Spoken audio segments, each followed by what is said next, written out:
الفيديو اللي قدامك ده اتصور قبل سفر بعثة منتخب مصر إلى أفريقيا، وحرفيا كلنا اتريقنا عليه. تعال نسمع وزير الشباب والرياضة كان واقف مع البعثة بيقول لها إيه ونكمل كلامنا. ان شاء الله يعني انا هخسر الماتش الاولاني واجي على النهائي وانتوا في النهائي. اتفقنا؟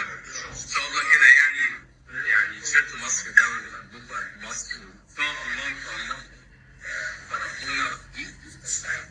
بيقول لي كابتن محمد باسلوبه يعني انتوا كل المنتخبين دي يعني ميزه كبيره وطرف يعني.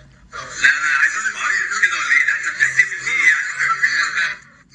وحرفيا ده اللي حصل بصراحة، وادينا دلوقتي اهو في نص نهائي أفريقيا. استهزأنا كتير وقللنا كتير من نفسنا ونسينا احنا مين. نسينا ان احنا منتخب مصر مرعب افريقيا وكبير افريقيا.